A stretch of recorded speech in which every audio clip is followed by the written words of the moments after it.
l'état de pollution. La pollution de l'air atteint gravement la santé. 48 000 morts par an en France. Urgence aussi pour par rapport au réchauffement climatique. Si on suit la trajectoire actuelle, en 2050, on va arriver à plus 2,5 degrés de hausse des températures, alors que la COP précédente, 26, s'était fixé comme objectif à plus 1,5 degré pour 2050. On n'y est pas. Pour atteindre les objectifs en 2050, il faudrait multiplier par 2 les transports collectifs, les transports en commun, et atteindre la neutralité carbone en 2050. Un des objectifs de la loi sur la ZFE était justement d'améliorer la qualité de l'air. Mais en fait, il s'agit de répondre au plus pressé à la condamnation de la France par la Cour de justice européenne pour dépassement des obligations de chaque État concernant la directive qualité de l'air de 2008. Systématiquement, depuis cette époque, la France a dépassé les quotas. D'agir vite, ce n'est pas encore trop tard, mais nous ne séparons pas la question sociale de la question environnementale. Et comme l'indique notre logo, 2 triptyques, liberté, égalité, gratuité d'un côté, santé, environnement, social de l'autre. Voilà pourquoi nous revendiquons au plus tôt le développement massif des transports en commun et leur gratuité, bien sûr, sur tout le territoire du SMAC. Mais que même du point de vue environnemental, c'est totalement inefficace. Aujourd'hui, la ZFE, c'est quoi, grosso modo? C'est on va mettre à la casse les vieux véhicules parce qu'ils sont polluants, en incitant les gens et en aidant les gens à acquérir de nouveaux véhicules électriques dits moins polluants. Les véhicules les plus lourds provoquent plus d'émissions de gaz carbonique que les véhicules anciens parce qu'ils pèsent plus lourd. Et un SUV, par exemple, qui fait que 40% des ventes de véhicules aujourd'hui, c'est des SUV. Les SUV sont facilement à 1,6 tonne, alors que les véhicules anciens sont à 1200 kg et encore avant, ils étaient à 900 kg. Et on voit bien que ça ne tient pas la route. Mais ça ne tient même pas la route en termes de particules fines, parce que aujourd'hui, les particules fines, d'une part, les standards, c'est les constructeurs eux-mêmes qui disent que les nouveaux véhicules sont moins polluants que les anciens, mais on a tous en tête le Dieselgate et on voit bien la fiabilité qu'on peut donner aux critères donnés par les constructeurs eux-mêmes, et il n'y a pas d'autorité indépendante là-dessus. Mais même ainsi, les particules fines qui sont liées au poids, notamment les pneus, les plaquettes de frein, toute l'usure qu'il y a, sont énormes. On estime qu'il y a plus de la moitié des particules fines qui sont des particules liées à cette usure, et l'usure dépend bien sûr beaucoup du poids du véhicule. Ça, c'est un premier aspect. Le deuxième aspect, c'est que la ZFE ne fait aucune différence entre des gens qui circulent peu et des gens qui passent leur journée à circuler. En caricaturant à peine, on peut dire que la ZFE telle qu'elle est faite aujourd'hui, c'est un gigantesque plan de casse et finalement une aide pour les constructeurs automobiles. Nous, on est tout à fait conscients qu'il y a un vrai problème de pollution de l'air, et il y a on marche pas sur le fil, s'il vous plaît, et il y a un énorme problème sur le réchauffement climatique. Donc, il faut des mesures très fortes pour agir. Donc, la réponse du pouvoir, c'est la ZFE. Et en fait, pour pouvoir avoir un vrai poids sur ces questions-là, pollution et réchauffement climatique, il faudrait changer massivement et collectivement nos façons de nous déplacer. On ne peut pas continuer comme ça avec autant de voitures qui émettent autant de gaz à effet de serre, par exemple.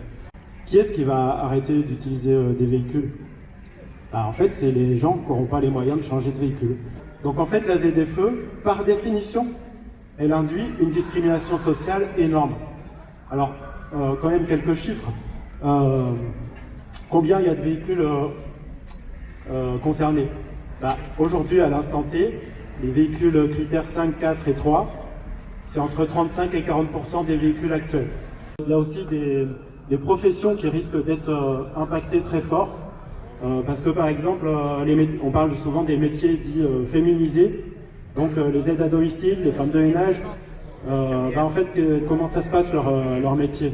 Elles passent souvent, si on parle des aides à domicile, elles passent de patient en patient dans la journée, leur temps est morcelé. Et quand c'est pas dans l'hypercentre, bien souvent elles ont besoin d'un véhicule pour passer d'une maison à l'autre. Et bien souvent c'est leur propre véhicule. Et vous imaginez bien, le salaire moyen des aides à domicile c'est 800 € par mois, parce qu'elles sont à temps partiel. Vous imaginez bien que leur véhicule il n'est pas critère 1 ou 2. Alors comment elles vont faire? En plus d'être inefficace pour l'environnement et socialement injuste, comme l'ont démontré mes camarades, la ZFE est dangereuse pour nos libertés. En effet, il va être mis en place de la vidéo-verbalisation, c'est-à-dire qu'il y aura des caméras qui verbaliseront automatiquement les délinquants, parce que c'est considéré comme des délinquants, qui braveront l'interdiction de circuler. Alors, d'après le vice-président de la métro, chargé du climat, il faut accélérer la mise en œuvre des solutions de contrôle, sanctions automatisées afin d'augmenter l'efficacité des ZFE. Il a même été demandé l'aide de l'État pour la mise en place de ces dispositifs. La ville de Grenoble n'est pas en reste. Elle estime qu'il ne faudra aucune dérogation à l'interdiction de circuler des véhicules les plus vieux pour permettre, je cite, des verbalisations massives et automatiques. Sous prétexte de défense de l'environnement, c'est un dispositif supplémentaire de contrôle des citoyens. Alors, on parle beaucoup de transition écologique aujourd'hui. Alors nous, on n'utilise plus ce mot parce qu'on n'a plus le temps. On est dans une urgence, on l'a vu cet été, et ça va ne faire qu'empirer. Donc on parle de nécessité d'une rupture écologique et sociale aujourd'hui. Et donc les mesures qui nous paraissent adaptées aujourd'hui à l'urgence qui est devant nous, c'est de changer de modèle et d'aller, de remplacer on va dire, un transport qui est majoritairement sur la voiture individuelle et le transport par camion, vers des transports qui polluent le moins possible. Et on ne voit pas d'autre solution, notamment dans les grandes agglomérations, que de transférer les 350 000 voitures qui traversent l'agglo par jour, 350 000 voitures jour qui traversent l'agglo pour une distance domicile-travail. Nous, on pense qu'on peut mettre une grande partie de ces gens qui sont dans les voitures dans les transports en commun. On pense que l'essentiel des moyens publics doivent aller vers les transports collectifs. En particulier, un sujet qui fait beaucoup débattre chez les élus, c'est le fameux RER grenoblois. Nous, on pense qu'il pourrait y avoir, comme en région parisienne, un système de train type RER, performant, rapide, toutes les 10 minutes, qui va du Voironnais, voire Saint-Marcelin, jusqu'au Grésivaudan ou Visil, qui permettrait aux gens d'avoir une solution meilleure que la voiture individuelle.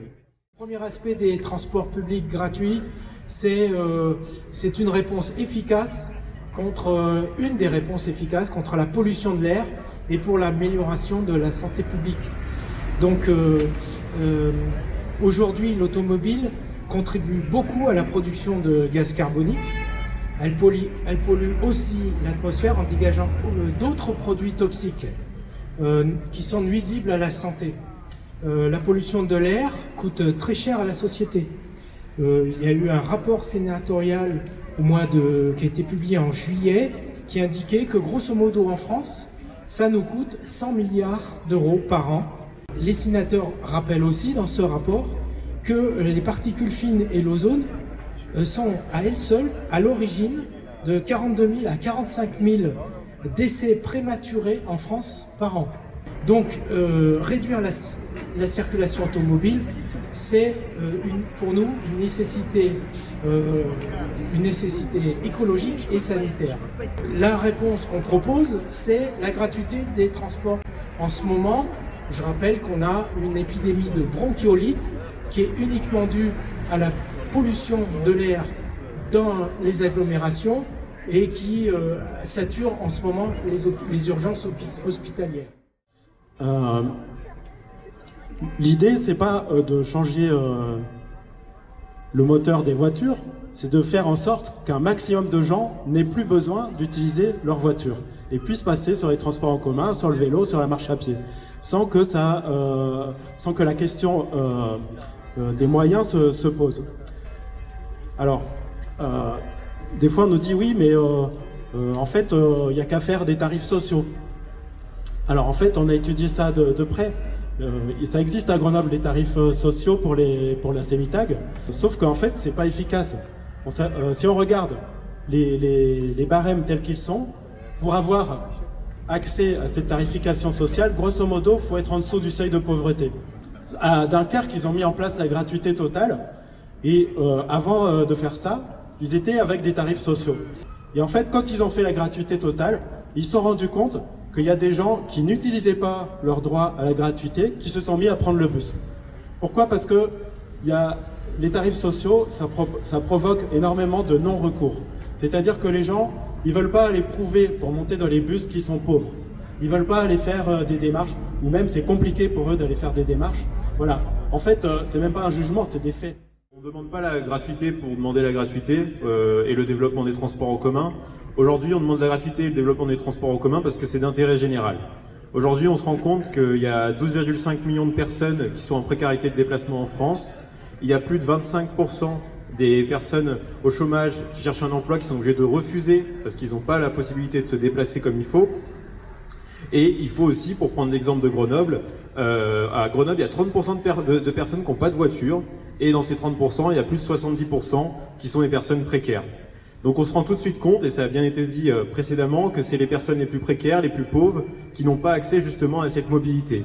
Et donc on se retrouve aujourd'hui devant la métro, parce qu'au final, c'est l'État qui a mis en place la loi pour la ZFE, mais il est important pour nous d'interpeller les élus métropolitains.